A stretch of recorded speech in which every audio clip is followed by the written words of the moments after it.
Go outside and find something to eat. That single sentence, spoken through a screen door on a summer afternoon, raised more black children than any cookbook ever printed. It was not neglect. It was an education. And what those children brought back, what they pulled from trees and jars and cast iron skillets still warm on the stove, became an entire world of snacks that fed neighborhoods for decades. Number 22 was nothing but mayonnaise spread on white bread, and nobody at the table thought twice about it. Number 7 started with a bowl of last night's rice and a spoonful of sugar. Number 6 turned a pot of molasses into the only candy the house would ever need.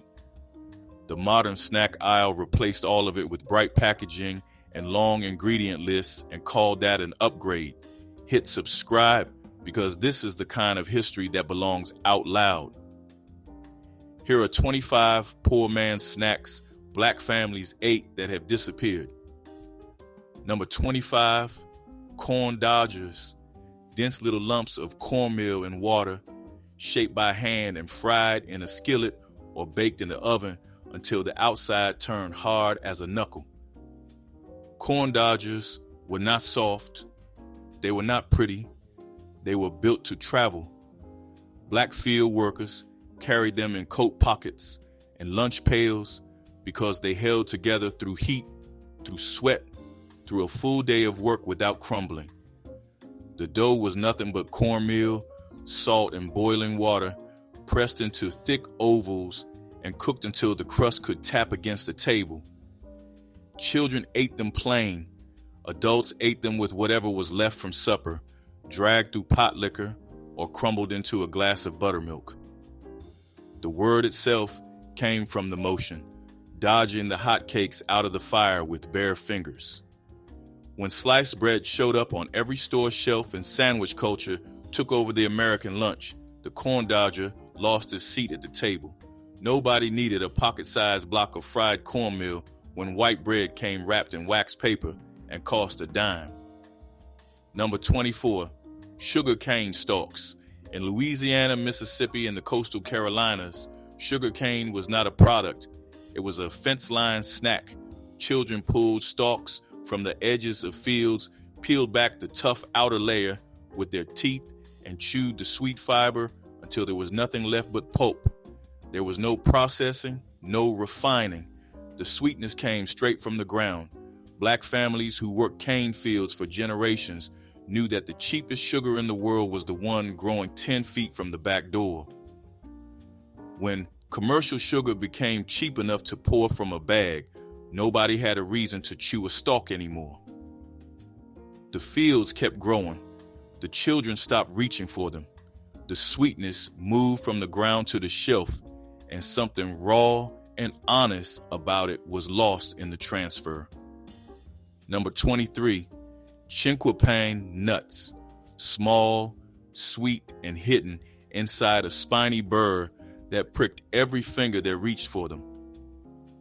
The Chinquapin tree grew wild across the southern woods, shorter than its cousin, the American chestnut, and black children knew every tree within a mile of the house. In autumn, the burrs split open and dropped their single nut to the forest floor. A pocketful of chinquapins, roasted over a low fire or eaten raw, tasted richer and sweeter than any store-bought nut. Gathering them was a Saturday errand that doubled as play. Then the chestnut blight crept south. The same fungus that wiped out the great American chestnut took the Chinquapin trees with it, quietly, without headlines.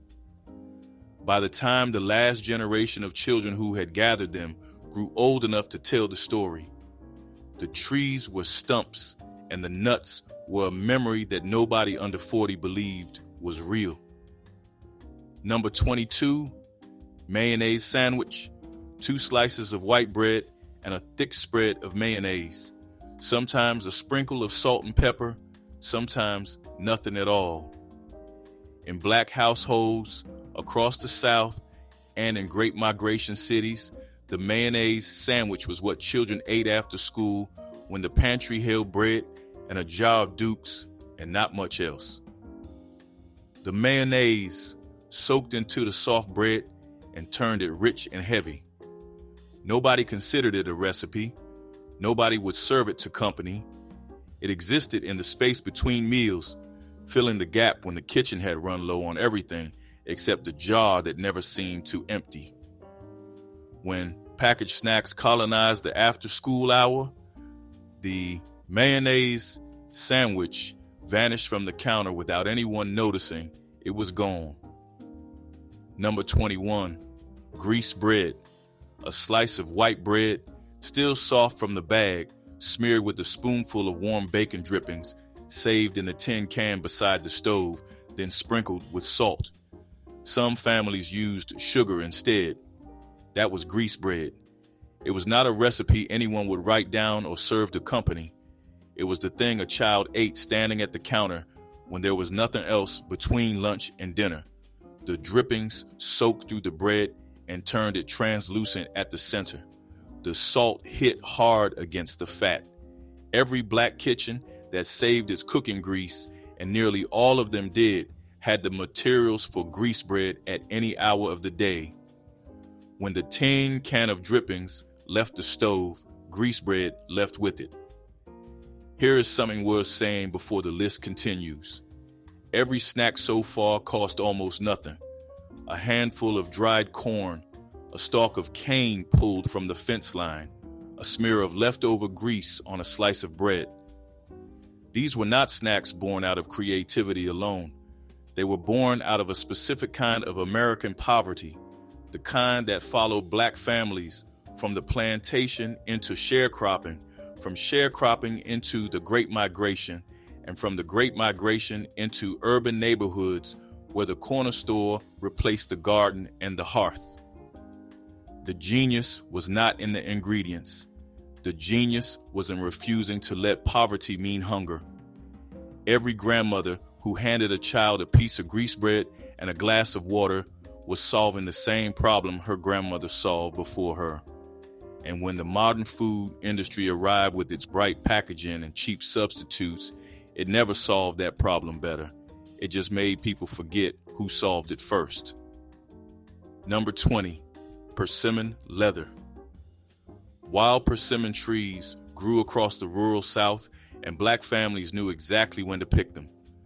Too early, and the fruit was so bitter it locked the jaw shut. Too late, and the birds took everything. The window was narrow.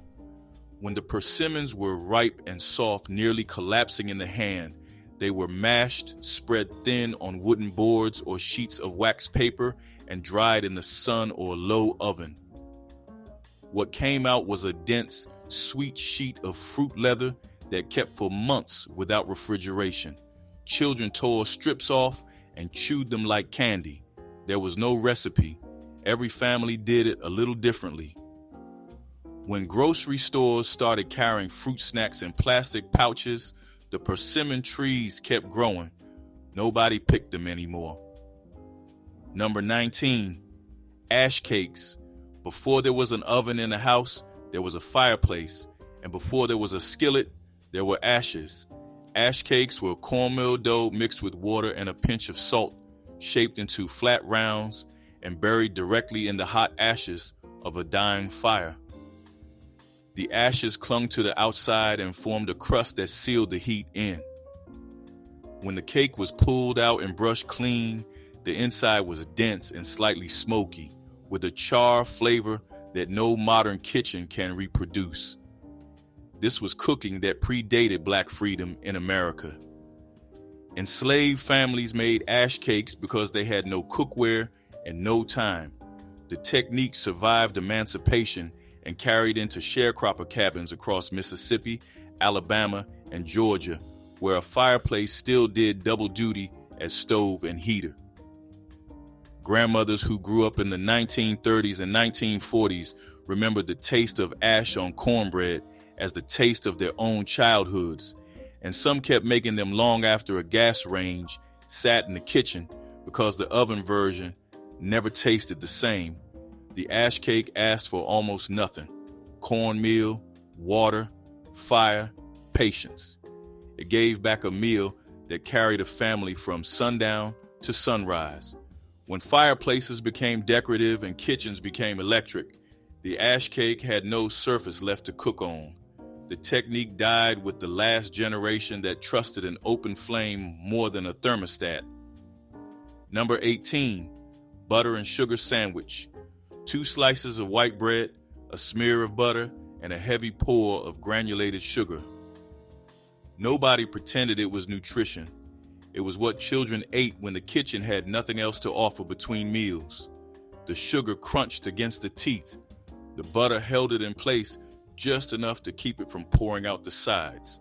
In black households across the South and in great migration cities like Chicago and Philadelphia, butter and sugar sandwiches were as common as the afternoon itself. Nobody talked about them. Nobody wrote them down. They existed in the gap between meals, made by children who had learned to feed themselves. When snack bars and juice boxes filled that gap, the butter and sugar sandwich lost its purpose. Number 17, crackling bread. The cracklings were what remained after hog fat was rendered down to lard in a cast iron pot. Small, crisp, golden brown pieces of skin and fat that shattered between the teeth. Eaten alone, they were a snack. Folded into cornbread batter and baked, they became crackling bread, and black families across the rural South ate it warm from the oven as something between a meal and a reward. The cracklings gave the cornbread a richness and a crunch that plain cornbread could never reach. Every bite had a different texture depending on where a piece of crackling landed. Hog killing day in late autumn produced enough cracklings to last weeks, and the children who stood near the rendering pot and ate them straight from the skimmer never forgot the taste. When lard left the American kitchen and vegetable shortening replaced it, the rendering pot went cold. No rendering meant no cracklings. No cracklings meant the bread lost the thing that made people reach for a second piece before the first one cooled. Number 16, syrup sopping. A plate, not a bowl. A pour of cane syrup spread across the surface. A hot biscuit broken in half by hand. And the slow, deliberate act of dragging the biscuit through the syrup until the plate was clean. In black homes across the Deep South, the syrup bottle sat on the table the way salt and pepper did. Children learned the technique by watching. The biscuit had to be torn, not cut. The syrup had to be spread thin enough to coat the plate, but thick enough to cling to the bread. Too much syrup and the biscuit fell apart. Too little and the last bites were dry. The balance was instinct, learned by repetition, never explained. Some families mixed butter into the syrup on the plate, stirring with a fork until it turned pale and creamy. Others kept the syrup straight. The debates about which way was correct could last longer than the meal itself. What nobody debated was whether to do it.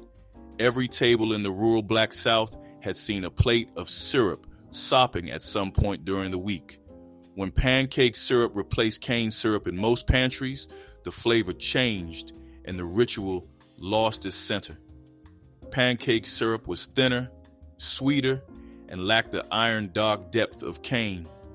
The biscuit still tore, the plate still worked, but the taste that made the whole thing worth doing had been quietly swapped out, and most people born after the 1980s never knew what the original tasted like. The old folks who remember the real thing can tell you the difference in a single word: depth. That is what left the plate when the cane syrup left the pantry, and nobody has figured out how to put it back. Number 15, fried chicken skins. When a whole chicken was broken down for Sunday dinner, the skin came off first. In many black households, that skin did not go in the trash. It went into a hot skillet with a little grease and fried until it turned into something golden, salty, and so crispy it shattered between the teeth. Children ate them standing next to the stove, burning their fingers, not caring. The cook kept frying. It was the appetizer before the meal that nobody called an appetizer. Every piece of skin from the chicken had a purpose before the chicken itself was even seasoned. Commercial pork rinds replaced the idea. Bags of factory-made crunch showed up in gas stations and vending machines. But fried chicken skin, pulled from a real bird and cooked in a real kitchen, was a different thing entirely. The kitchen stopped saving it, and a generation of children lost the best part of Sunday. There is a pattern buried in this list that is worth naming. Nearly every snack here was made from something the rest of the world considered waste. The skin off a chicken, the fat off a hog, a tin of sardines nobody else wanted, cornbread, too stale to serve. Black families did not eat these things because they wanted to. They ate them because the market economy gave them what was left over, and they turned what was left over into something worth remembering. That is not poverty cooking. That is engineering under constraint. And the reason these snacks disappeared is not that they failed. They disappeared because the next generation had access to different ingredients and chose not to look back. That is understandable, but it means an entire vocabulary of taste, texture, and ingenuity went unrecorded, not because it was written down and forgotten, because it was never written down at all. Number 14, fried sweet potato peels. When a grandmother peeled sweet potatoes for a pie or a casserole, the long curls of orange skin did not go into the trash. They went into a hot skillet with a spoonful of lard and a shake of sugar. The peels, fried up thin and crisp, caramelized at the edges with a sweetness that came from the potato itself. Children stood by the stove and ate them one strip at a time, burning their fingers and not caring. It was a snack made entirely from waste, the part of the vegetable that modern kitchens peel off and throw away without thinking was, in a black household where nothing was discarded, a treat worth waiting for. The grandmother peeling the potatoes already knew what the children were there for. She did not have to ask. When sweet potatoes started arriving pre-cut and frozen in plastic bags, the peels disappeared from the kitchen before anyone noticed they were gone. Number 13, mulberries. The mulberry tree in the backyard was not planted. It arrived on its own, grew fast, and produced more fruit than any family could use. Black children climbed the branches in June, stuffing berries into their mouths until their fingers, lips, and shirts turned dark purple. The berries were sweet and fragile, falling apart at the slightest pressure. They could not be shipped. They could not be stored. They had to be eaten the day they ripened or not at all. That was the beauty of them. Mulberry trees still grow in yards across the South, but the children who climbed them have grown up, moved away, or stopped looking up. The berries fall and stain the sidewalk, and nobody bends down. A tree full of free fruit, and the only ones eating are the birds. Number 12, sorghum popcorn balls. In the parts of the South where sorghum syrup was cheaper than sugar, popcorn balls were made by boiling sorghum until it thickened, then pouring it over a bowl of freshly popped corn and shaping the sticky mass into balls by hand. Hands had to be greased with butter first, or the sorghum would take the skin with it. The finished balls were dark amber, crunchy, and sweet with the deep, almost molasses-like flavor of the sorghum. They showed up at church socials, harvest celebrations, and on the kitchen table on cold evenings when the family needed something sweet. When corn syrup and store-bought caramel replaced sorghum in most pantries, the popcorn balls lightened in color and lost the particular flavor that once made them worth the sticky fingers. Number 11, potted meat on saltines. The small cans of potted meat that sat on the bottom shelf of every grocery store in the South were a survival snack. The meat inside was ground so fine it was almost a paste, pink brown and salty. Spread on a saltine cracker, it was the thing children ate after school when dinner was still hours away. Nobody examined the ingredients list. Nobody asked what kind of meat it was. The price was the point. A can cost pennies. A sleeve of crackers cost the same. Together they filled the hours between 3 in the afternoon and 6 at night. Potted meat is still on the shelf today, but the ritual of it, a child at the kitchen counter spreading paste on crackers while the house was quiet, has faded into something that sounds stranger every year. Number 10, peanut patties. Homemade peanut patties were a candy made from sugar, corn syrup, raw peanuts, and a little butter. The mixture was boiled until it reached the hard crack stage, then dropped by spoonfuls onto wax paper and left to cool. What formed was a flat amber disc embedded with whole peanuts, crunchy and sweet and almost too hard on the teeth. Black families in Texas and across the Deep South made them for holidays, church sales, and as an everyday sweet when there was nothing else in the pantry. The color ranged from pale gold to deep burnt red, depending on how long the sugar cooked. Store-bought peanut patties in red cellophane wrappers eventually appeared at gas station counters, but the homemade version, cooked to the edge of burning in a heavy pot, had a depth the factory ones never matched. When the women who knew the hard crack stage by sound stopped cooking, the homemade patties stopped appearing. Number 9, sugar water. A glass of water, a spoonful of sugar, and a stir. In black homes across the South, sugar water was what children drank when there was no Kool-Aid, no lemonade, and no money for either. It was sweet enough to feel like a treat and cheap enough to give to every child on the porch. Some families added a squeeze of lemon if they had one. Most did not bother. Sugar water existed in the space between thirst and poverty, and it solved both without complaint. Nobody called it a recipe. Nobody served it to company. It was the thing that happened when a child said they were thirsty and the kitchen had sugar and a faucet.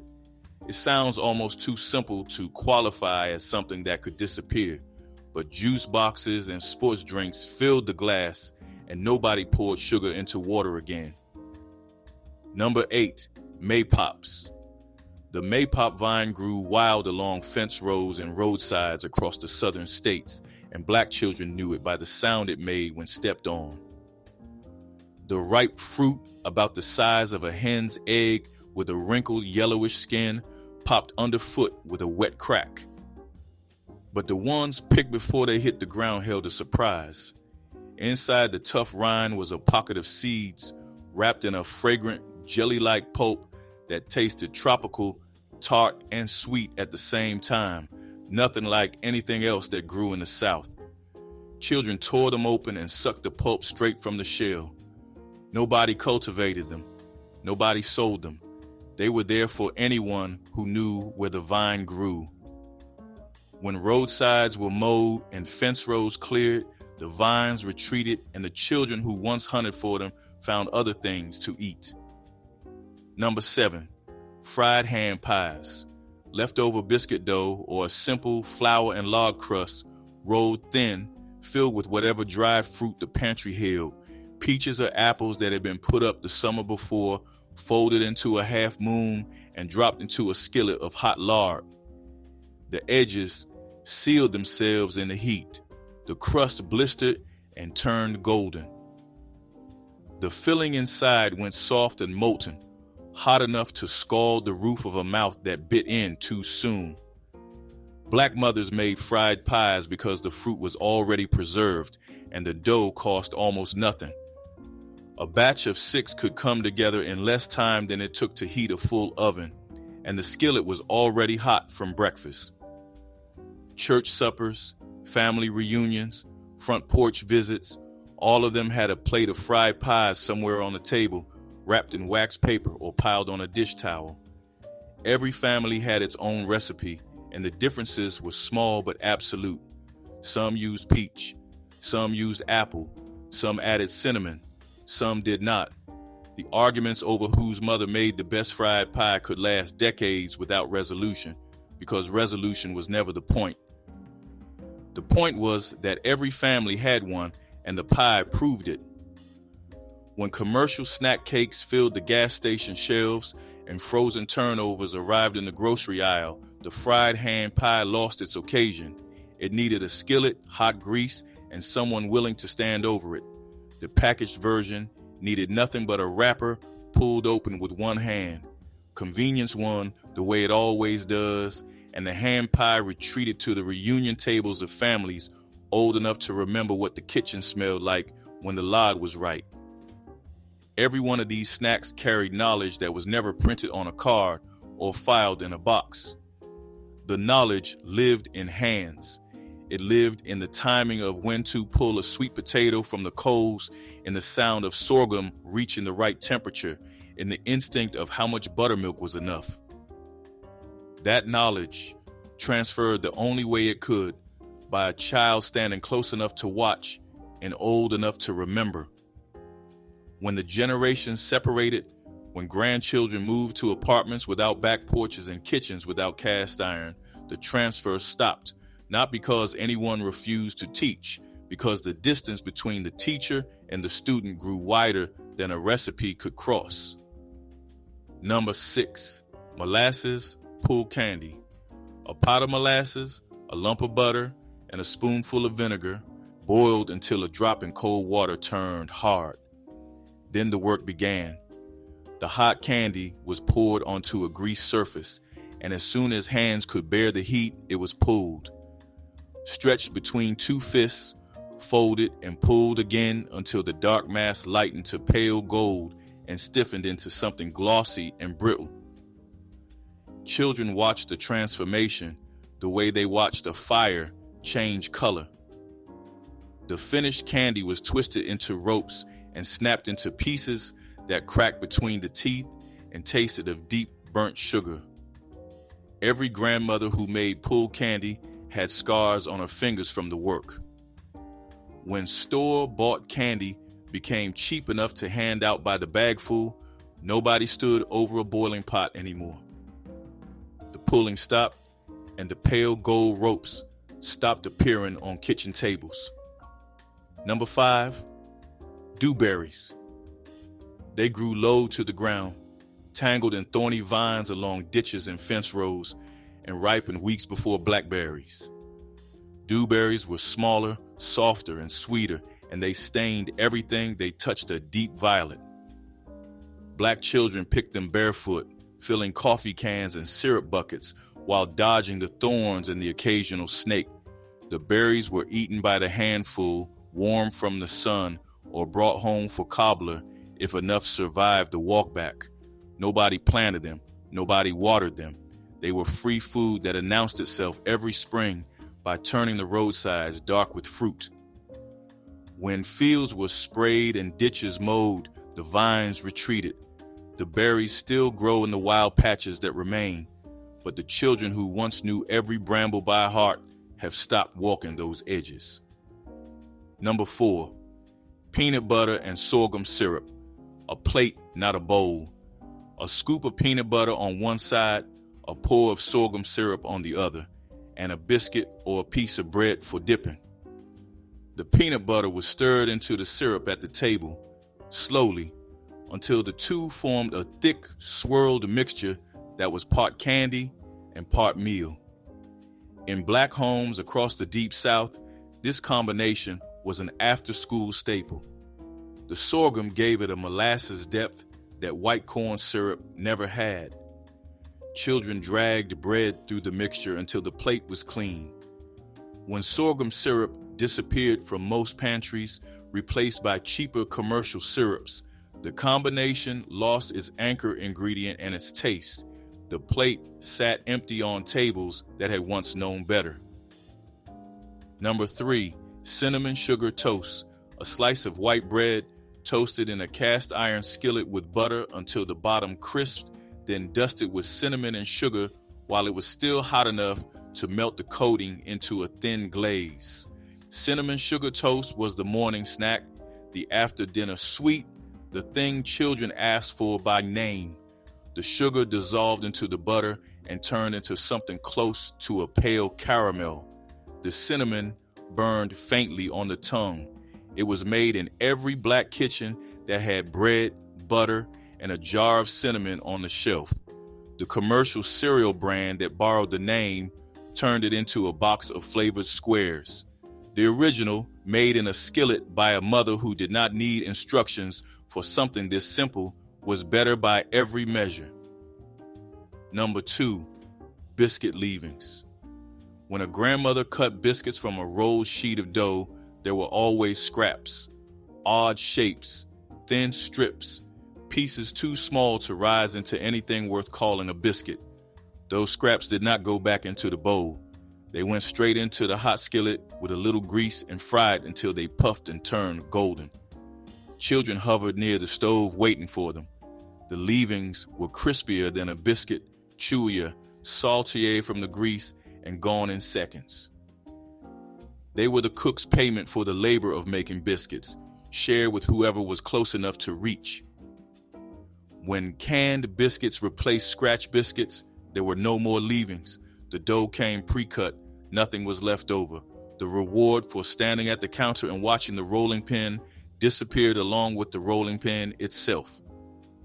Number 1, the front porch. The last entry on this list is not a food. It is the place where all the others were eaten. The front porch was the table, the dining room, and the gathering point for black families who did not have a separate room for every activity. Muscadine grapes were eaten there by the handful. Sugar water was sipped on. Those steps. Sardine tins were opened and crackers split between children sitting on the rail. Buttermilk cornbread sticks brought the smell of hot iron and sweet corn to countless African-American kitchens, where cast iron molds shaped each piece into crisp-edged fingers, perfect for dipping. The batter of stone-ground cornmeal, tangy buttermilk, and a little lard was poured into sizzling molds so the edges crackled as soon as they touched the heat. Children loved pulling the golden sticks apart, steam rising as they slathered honey butter across the ridges. They were the ideal companion to collard greens or a simple bowl of beans, hearty enough to stand alone as a snack when money was scarce. Street vendors sold them wrapped in newspaper at church homecomings, and neighbors traded secrets about which cornmeal gave the best crunch. The sound of batter meeting hot iron became a music of its own, echoing through small kitchens on quiet evenings. Today, these molds often sit forgotten in cupboards, but a warm cornbread stick still delivers a taste of the past that is both humble and magnificent. Peanut butter and jelly on saltine crackers was what happened when the bread ran out, but hunger didn't. You spread peanut butter on one cracker, grape jelly on the other, pressed them together, and hoped it held. It rarely did. The saltine snapped under the weight, and you'd eat the whole thing in pieces, licking your fingers between bites. But the salt cut through the sweet jelly in a way soft bread never managed. In the 1960s, a box of saltines cost 15 cents and peanut butter ran about a quarter, making this one of the cheapest protein snacks a mother could stock. Kids ate these after school, before dinner, and sometimes instead of dinner when weeks ran long. Crackers stayed crisp for weeks. Peanut butter didn't need the icebox, and the jelly lasted until the jar was scraped clean with a spoon. Long before snacks came in plastic wrappers, they came from the same pot that fed the family. Spiced pecan pralines once lined church fundraising tables and family picnic baskets with their glossy sweetness and gentle crunch. Whole pecans were toasted until fragrant, then coated in a bubbling mixture of brown sugar, butter, and warm spices like cinnamon and clove. The candy cooled into soft clusters that broke apart with a satisfying snap, each bite a perfect balance of nutty richness and spiced caramel. Volunteers wrapped the pralines in wax paper or tucked them into small paper bags, selling them to raise money for community projects or simply to share a taste of love. Children waited eagerly for the last bits left to harden on the pan, scraping every sticky corner. Their aroma filled kitchens long after the candy was gone, a scent of celebration and togetherness. Today, store-bought sweets rarely capture that handmade charm, but the memory of spiced pecan pralines still carries the warmth of fellowship and the pride of a well-kept family recipe. She never called it a recipe. Soft white bread, a thick spread of butter, and a generous shake of sugar pressed into the surface so it wouldn't fall off. That first bite was pure sweetness cut by the salt in the butter, the bread compressing under your teeth into something almost like cake. Across the 1950s and 60s, this was what mothers made when kids came in starving and dinner was still an hour away. No cooking, no planning, nothing that wasn't already on the counter. Some mothers sprinkled lightly, others buried the bread under a snowdrift of crystals that crunched with each bite. It was never served at gatherings, never mentioned proudly. But ask any black adult from that era and watch their face change. The memory isn't about the food, it's about hands moving fast between the counter and the table, making sure you had something sweet before the world asked anything else of you. Molasses pull candy turned an ordinary evening into a celebration of sticky fun and family patience. Thick molasses was boiled until it reached a glossy stage, then poured onto buttered pans to cool just enough for handling. Children and adults buttered their hands and began the long, rhythmic process of pulling and folding the warm candy until it turned a light golden color and grew chewy. The sweet strands stretched like ribbons, twisting into shapes that hardened into bite-sized treats once cooled. Autumn was the favorite season for this ritual, when cool air helped the candy set and neighbors gathered for the show. The smell of molasses clung to clothing and hair, a sugary perfume that marked a good night well spent. Every piece carried a hint of smoke from the kettle and a memory of shared laughter. Modern kitchens rarely see such slow, hands-on candy making, but those who remember know the pull of tradition is as strong as the candy itself. Frozen Kool-Aid cups turned a 5-cent packet of drink mix into a summer business that kept entire blocks buzzing. Every neighborhood had a house where somebody's mama filled Dixie cups with Kool-Aid, stuck in popsicle sticks, and sold them off the porch for a dime.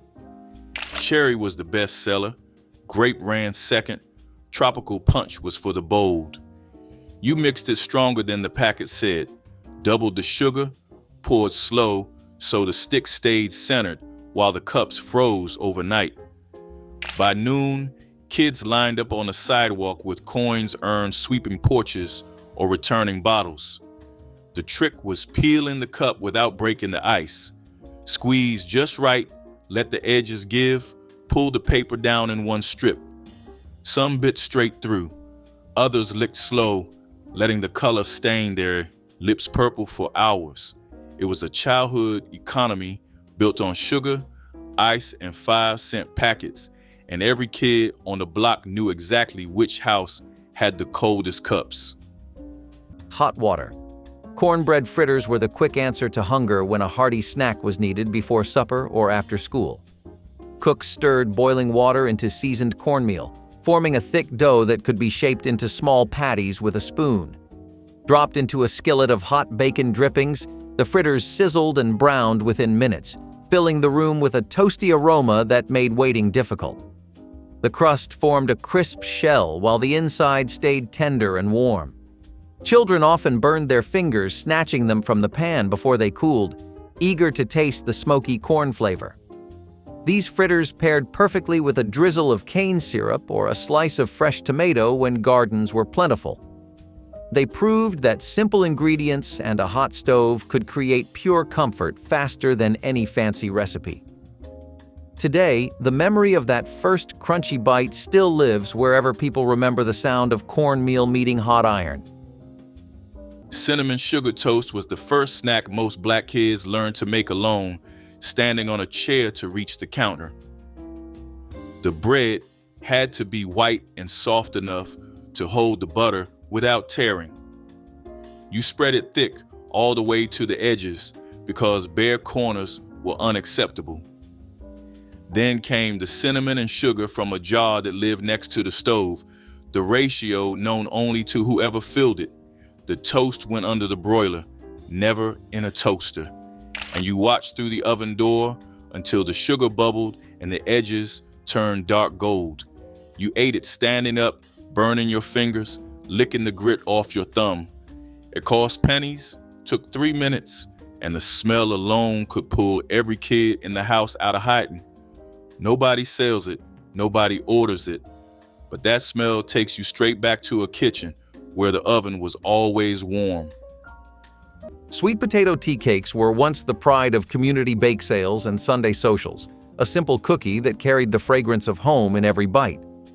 Mashed sweet potato gave the dough a gentle orange hue and natural sweetness, while molasses and warm spices like cinnamon and nutmeg filled kitchens with an autumn scent no matter the season.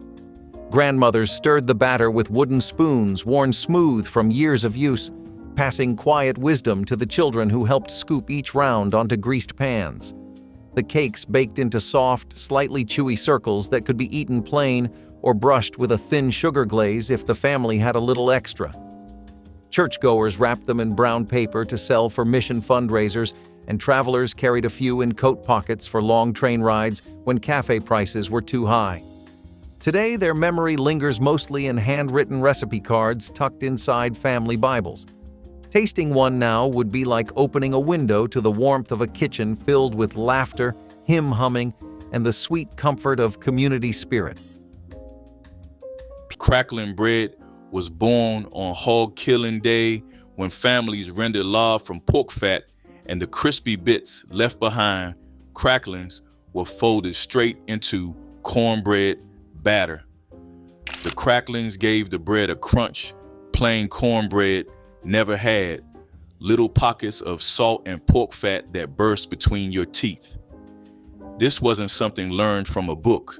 You stood next to whoever worked the stove, watching her crumble the cracklings with her fingers, judging the batter's thickness by sight. Through the 1940s and 50s in the rural South, hog killing meant every part of the animal fed somebody, and crackling bread was how the smallest scraps ended up on the table tasting richer than anything store-bought. Kids tore off corners still warm from the cast iron, eating it plain or crumbled into potlikker. The bread kept for days, growing denser with each one. Tea time. Lemon chess squares carried the tang of fresh citrus into parlors where neighbors gathered for quiet afternoon visits. Based on the old-fashioned chess pie, these bars combined tart lemon juice with sugar, eggs, and a touch of cornmeal to create a dense, custardy filling. Poured over a simple shortbread crust and baked until golden, the squares were sliced neatly and dusted with a whisper of powdered sugar if it could be spared. Their bright flavor cut through the heaviness of traditional sweets, offering a refreshing note that matched the clink of teacups and the soft murmur of conversation. Hostesses prized the recipe because it kept well at room temperature and could be prepared a day ahead, making it perfect for church socials and family reunions. Children who tasted them for the first time often asked for seconds, surprised by the burst of sunshine flavor. Though rarely baked now, these squares remain a symbol of hospitality and quiet elegance, a reminder that a little lemon and patience could turn humble ingredients into something unforgettable. Before lunch, money was a guarantee. Syrup sandwiches filled the gap between hunger and the next real meal. 2 slices of white bread, a heavy pour of Cairo syrup or dark cane syrup, pressed together and wrapped in wax paper for school. The bread went soft and sticky within minutes, part of the appeal for little hands that liked pulling it apart in sweet, doughy strings. In the 1950s, a bottle of Cairo cost less than 20 cents and stretched across a week of snacks for 3 or 4 kids. Dark syrup carried a caramel note with a faint bitterness that balanced the sweetness. Light was milder, preferred by the younger ones. No one bragged about eating syrup sandwiches. It was the kind of snack made quietly on afternoons when the icebox held nothing else. But decades later, grown men and Women speak of it with something close to reverence because that sandwich meant somebody made sure you didn't go without. Peanut brittle with sorghum was the kind of candy that snapped between your teeth and stuck in your memory long after the last piece was gone. Farm families boiled sorghum syrup until it bubbled thick and dark, its grassy sweetness richer than plain sugar. Roasted peanuts were stirred in quickly, the hot mixture poured across buttered pans and spread thin with the back of a spoon. Children waited wide-eyed as the candy cooled, eager to crack off shiny amber shards that caught the light like stained glass. Revival gatherings and county fairs always had a table piled high with these sweet, brittle sheets, often wrapped in wax paper tied with string. The sorghum not only gave a deeper flavor but also reflected the ingenuity of cooks who relied on what they could grow rather than expensive refined sugar. Each bite carried the flavor of late summer fields and long evenings under oil lamps. To taste it again would be to remember the easy companionship of neighbors sharing stories while the brittle snapped between happy hands. Parched. Peanuts required nothing but raw peanuts, a cast iron skillet, and patience, which is why every grandmother made them differently. Some roasted them in the shell, shaking the pan every few minutes until the shells darkened and the kitchen filled with a warm, earthy scent that clung to the curtains. Others shelled them first, stirring the raw nuts dry with a pinch of salt until they turned golden and the oil released. The technique traces to West Africa, where groundnuts were roasted over open fire long before reaching the American South through the slave trade. By the 1950s, parched peanuts were common in Black households across Georgia, Alabama, and the Carolinas, where peanut farming shaped local economies for generations. George Washington, carver's work at Tuskegee, had elevated the peanut from livestock feed to kitchen staple decades earlier. You ate them warm, handful by handful, and the ones at the bottom of the bowl, the most roasted, the darkest, those were always the best. The porch made every snack on this list a shared experience. When houses were built without them, or when porches shrank to a concrete slab barely wide enough for a single chair, the snacks lost their stage. A snack eaten alone in the kitchen is just food. A snack eaten on a front porch with the screen door slamming behind every child who came back for more was something else entirely. It was a tradition, and it needed witnesses. The screen door is closed now in most of those houses. The garden is paved over. The hearth is cold if it is still standing at all. But the taste of every snack on this list still lives in someone's memory, and memory is the only recipe book that never needed writing down. If your family made any of these, or if you can still taste something from this list when you close your eyes, say which one in the comments. Try making one this week. Start with the cinnamon toast. Start with the molasses candy. Start with whatever your hands remember. That is how food like this comes back.